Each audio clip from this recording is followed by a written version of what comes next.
ನಮಸ್ತೆ ವೀಕ್ಷಕರೇ, ನಾನು ಈ ದಿನ ದಿಢೀರಾಗಿ ಕಡಿಮೆ ಸಮಯದಲ್ಲಿ ಹೆಚ್ಚು ಪ್ರೋಟೀನ್ ಇರುವಂಥ ಆರೋಗ್ಯಕರವಾದಂಥ ತಿಂಡಿ ಮಾಡೋದು ಹೇಗೆ ಅಂತ ತೋರಿಸ್ಕೊಡ್ತಾ ಇದ್ದೀನಿ. ನೀವು ಈ ತಿಂಡಿನ ಬೆಳಗ್ಗೆ ಟಿಫನಿಂಗ್ ಮಾಡಬಹುದು, ರಾತ್ರಿ ಊಟಕ್ಕೆ ಮಾಡಬಹುದು, ಅಥವಾ ಮಕ್ಕಳ ಲಂಚ್ ಬಾಕ್ಸಿಗಾದರೂ ಕೊಟ್ಟು ಕಳಿಸಬಹುದು. ಈ ತಿಂಡಿ ಜೊತೆ ಪಲ್ಯ ಅಥವಾ ಚಟ್ನಿ ಏನೂ ಮಾಡೋ ಅವಶ್ಯಕತೆ ಇಲ್ಲ. ತಿಂಡಿನೇ ತುಂಬಾ ರುಚಿಯಾಗಿರುತ್ತೆ. ಒಂದ್ಸರಿ ಟ್ರೈ ಮಾಡಿ ನೋಡಿ, ಖಂಡಿತ ಮತ್ತೆ ಮಾಡ್ತೀರಾ. ಹಾಗೆ ನಿಮಗೆ ಈ ವಿಡಿಯೋ ಇಷ್ಟ ಆದರೆ ಪ್ಲೀಸ್ ವಿಡಿಯೋನ ಲೈಕ್ ಮಾಡಿ ಮತ್ತು ಚಾನಲ್ಗೆ ಸಬ್ಸ್ಕ್ರೈಬ್ ಮಾಡಿ. ಈಗ ದಿಢೀರಾಗಿ ಆರೋಗ್ಯಕರವಾದಂಥ ತಿಂಡಿ ಮಾಡೋದು ಹೇಗೆ ಅಂತ ನೋಡ್ಕೊಳ್ಳೋಣ ಬನ್ನಿ. ಮೊದಲು ಒಂದು ಬೌಲ್ಗೆ 1/4 ಕಪ್ಪಷ್ಟು ಹೆಸರುಬೇಳೆ ಹಾಕ್ಕೊಳ್ತಾ ಇದ್ದೀನಿ. ಹೆಸರುಬೇಳೆ ಉಪಯೋಗಿಸೋದ್ರಿಂದ ದೇಹಕ್ಕೆ ತಂಪಾಗಿಸುತ್ತೆ ಮತ್ತು ಹೆಚ್ಚಿನ ಪ್ರಮಾಣದಲ್ಲಿ ಪ್ರೋಟೀನ್ ಇರುತ್ತೆ. ಈಗ ಒಂದೆರಡು ಬಾರಿ ನೀರಿನಲ್ಲಿ ತೊಳೆದಿಟ್ಕೊಳ್ಳಿ. ಆವಾಗ ಧೂಳಿನಂಶ ಇದ್ದರೆ ಅದೆಲ್ಲ ಹೊಟ್ಟೋಗುತ್ತೆ. ನಂತರ ಈ ತೊಳೆದಿರುವಂಥ ಹೆಸರುಬೇಳೆಗೆ 1-2 ಕಪ್ಪಷ್ಟು ತಣ್ಣೀರನ್ನು ಹಾಕಿ 10 ರಿಂದ 15 ನಿಮಿಷ ನೀರಿನಲ್ಲಿ ನೆನೆ ಹಾಕ್ಕೊಳ್ತಾ ಇದ್ದೀನಿ. ಹೆಸರುಬೇಳೆ ಬೇಗ ಕಟ್ಟಾಗಬೇಕು, ಅಲ್ಲಿವರೆಗೂ ನೆನೆಸಿಟ್ಕೊಂಡ್ರೆ ಸಾಕು. ಇದೇ ಸಮಯದಲ್ಲಿ ಮತ್ತೊಂದು ಪ್ಯಾನ್ಗೆ 1 ಟೇಬಲ್ ಸ್ಪೂನಷ್ಟು ಎಣ್ಣೆ ಹಾಕಿದರೆ ಒಂದು ಹಸಿರು ಮೆಣಸಿನ್ಕಾಯಿನ ಸಣ್ಣದಾಗಿ ಹೆಚ್ಚಿ ಹಾಕ್ಕೊಂಡಿದ್ದೀನಿ. ಈಗ ಒಂದ್ಸರಿ ಫ್ರೈ ಮಾಡಿಟ್ಕೊಳ್ಳಿ. ಈ ರೀತಿ ಫ್ರೈ ಮಾಡಿದ ನಂತರ ಒಂದು ಮೀಡಿಯಮ್ ಸೈಜ್ ಈರುಳ್ಳಿನ ಸಣ್ಣದಾಗಿ ಹೆಚ್ಚಿ ಹಾಕ್ಕೊಳ್ತಾ ಇದ್ದೀನಿ. ಈಗ 1/4 ಟೀ ಸ್ಪೂನಷ್ಟು ಉಪ್ಪಾಕಿ ಈರುಳ್ಳಿ ಕೂಡ ಫ್ರೈ ಮಾಡ್ಕೊಳ್ಳಿ. ಆವಾಗ ಈರುಳ್ಳಿ ಬೇಗ ಫ್ರೈ ಆಗುತ್ತೆ. ತುಂಬ ಸಾಫ್ಟ್ ಆಗಬಾರ್ದು ಮತ್ತು ತುಂಬ ಕೂಡ ಬಣ್ಣ ಬದಲಾಗೋ ಅವಶ್ಯಕತೆ ಇಲ್ಲ. ಈ ರೀತಿ ಸ್ವಲ್ಪ ಬಣ್ಣ ಬದಲಾದರೆ ಸಾಕು.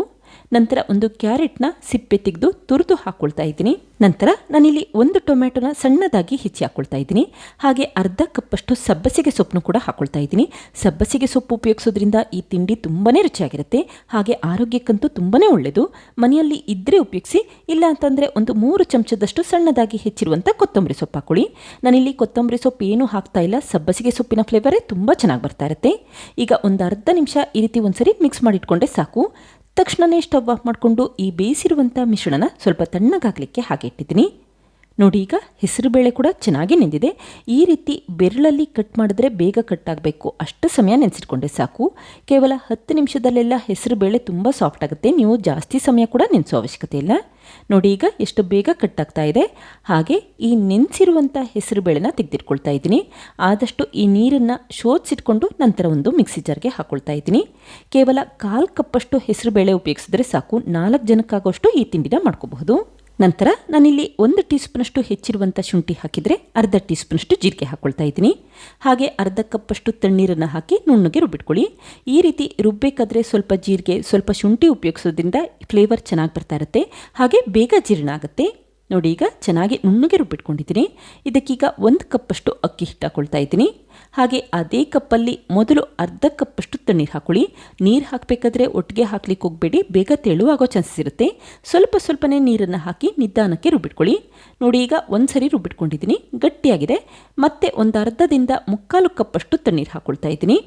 ಈಗ ಮೊದಲು ಅರ್ಧ ಕಪ್ಪಷ್ಟು ನೀರು ಹಾಕಿದರೆ ಮತ್ತೆ 1/4 ಕಪ್ಪಷ್ಟು ನೀರು ಹಾಕ್ಕೊಳ್ತಾ ಇದ್ದೀನಿ. ಈಗ ಲಿಡ್ ಕ್ಲೋಸ್ ಮಾಡಿ ಇನ್ನೊಂದು ಸರಿ ರುಬ್ಬಿಟ್ಕೊಳ್ಳಿ. ನೀವಿಲ್ಲಿ ನೋಡಿಕೊಂಡು ಎಷ್ಟು ಬೇಕೋ ಅಷ್ಟು ಮಾತ್ರ ನೀರು ಉಪಯೋಗಿಸ್ಕೊಳ್ಳಿ.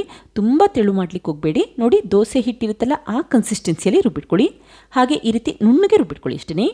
ಈಗ ಈ ರುಬ್ಬಿರುವಂಥ ಮಿಶ್ರಣನ ಒಂದು ಪಾತ್ರೆಗೆ ಎತ್ತಿಟ್ಕೊಳ್ತಾ ಇದ್ದೀನಿ.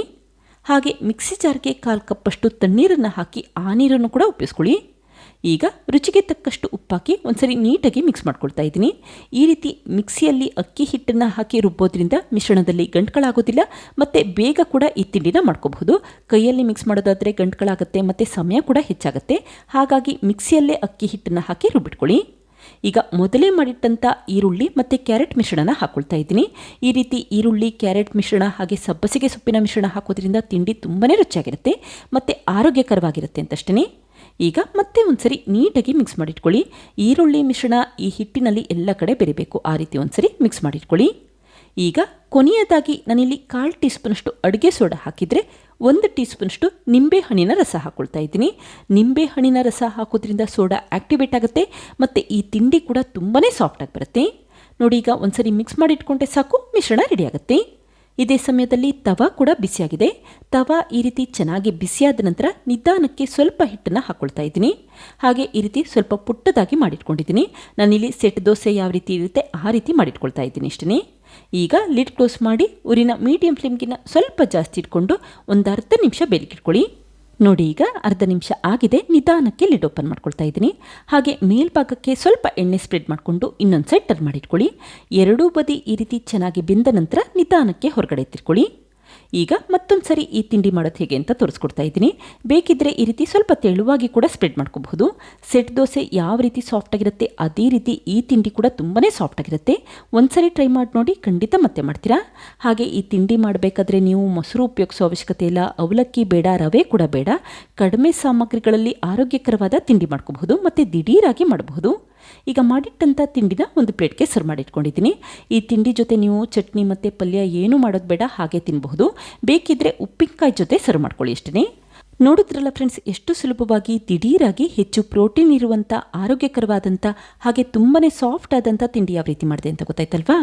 ನೀವು ಕೂಡ ಟ್ರೈ ಮಾಡಿ ನೋಡಿ, ಮನೆಯವ್ರಿಗಂತೂ ತುಂಬ ಇಷ್ಟ ಆಗುತ್ತೆ, ಮತ್ತೆ ಮತ್ತೆ ಕೇಳ್ತಾ ಇರ್ತಾರೆ. Thank you. ಲೈಕ್ ಮಾಡಿ ಮತ್ತು ಸಬ್ಸ್ಕ್ರೈಬ್ ಮಾಡಿ.